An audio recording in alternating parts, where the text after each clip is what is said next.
Hello there YouTube, today I've got one of the very first Transformers I ever purchased actually. This is Generation 1 Targetmaster Triggerhappy. And as you can see from the lovely little Decepticon symbols on his wings there, he is a Decepticon. Very, very heavily armed in this mode. I love the guns are huge. Ironically, it makes his principal feature, which is the little Targetmaster chappie on the top, look a bit insignificant really. You wonder why he needs a Targetmaster partner, but oh well. I kind of like Triggerhappy a lot. He's, in terms of character, he's a lunatic, like a great many Decepticons. He's an absolute nutcase. He doesn't even bother to aim, apparently, hence his name. He just fires wildly and hopes that he hits something, and most of the time, owing to the amount of carnage he causes, he does. Yay! Anyway, there we are. And this chappie here is his Targetmaster partner. That's the conspicuously named Blowpipe. Who is actually the brother of Lord Zarak, who is Generation 1 Scorponok's headmaster partner. So a bit of nepotism going on there, obviously. And Blowpipe is, according to the blurb, a compressed air cannon.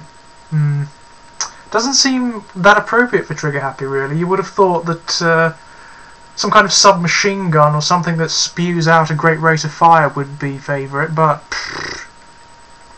anyway, there we are. He's a very, very lovely jet mode, actually, as all the Targetmasters are. The Generation 1 Targetmasters really are excellent examples of everything that's wonderful about Generation 1 jet-based Transformers. They're kind of big and kind of heavy, but they're very, very solid and very coherent modes. I mean, there is a wee bit of undercarriage kibble there. You can definitely see his legs there and little wheels and feet, but actually they don't detract from the overall look of the jet that much. They actually add a nice bit of bulk to it, which I rather like.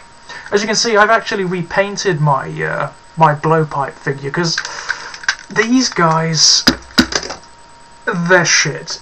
The original Targetmaster characters are utter shite.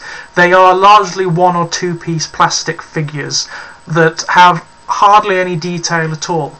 So I went to town repainting mine just to make him look a little bit more distinct. I'll show you the transformation. It's a little unsatisfying, to be quite honest. You take that off. Yes, I dislike removable parts on my Transformers. If you lose that, what you end up with is this.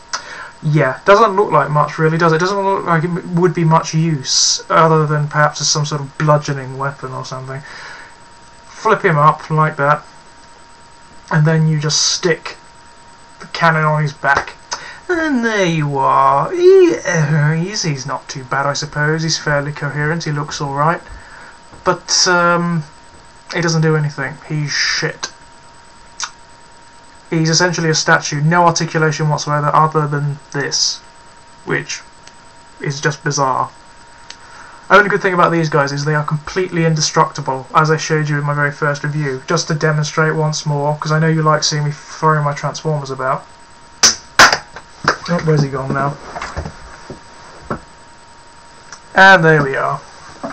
Completely unscratched, unhurt. You can do anything to them, they will survive a nuclear holocaust, these guys.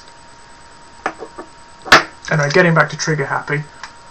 Lovely, lovely colour scheme, this one. Very, very dark blue with this, this gone-off grey-white here. Mine is really badly aged, actually. He's made out of that plastic, that white stuff that Commodore Amigas used to be made out of, that turns a very, very funny shade of brown before turning green with age. Not nice. Oh well. But overall, very, very, very cool jet mode. Indeed, he's got lovely detail on the back there. Loads and loads of detail for a Transformer from this period. Anyway, onto the transformation, which is monstrously simple.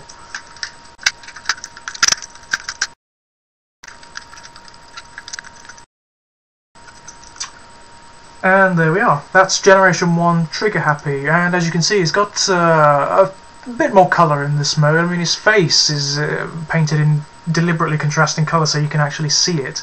It's actually rather nicely detailed. There's lots of rather unique features for a Decepticon from this period. He's not terribly poseable. His arms will go up and down and they will bend here as a result of the transformation, but it's Generation 1, we don't care about posability. His legs will move up and down at the hips, and they will bend a wee tiny bit at the knee, but not very much. But overall, he's a very, very, very coherent robot. He looks very good, he stands very well. And I rather like the way these guns and the engines are attached to the arms. They give him a really nice, imposing feel. You can also bring the guns round and have them like that, so that this guy can be massively armed, which suits his character perfectly. Yes, I like him a great deal. And of course his little Targetmaster partner, Blowpipe.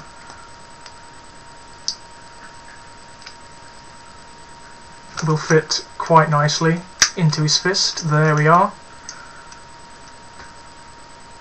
So there we are. Generation 1 Triggerhappy. And yeah, I would heavily recommend this guy, especially if you like Generation 1 Decepticons, because he's pretty much the epitome of everything that's great about Generation 1. Not terribly posable, but very, very solid and coherent in both modes. No glaring problems, no kibble or anything like that really. He looks pretty damn good. And he looks very, very good as well as part of the Targetmaster team if you've got Misfire and Slugslinger to have with him. He looks fantastic. There we are. Generation 1 Triggerhappy. Heartily recommended. Like him a lot. Lots of fun.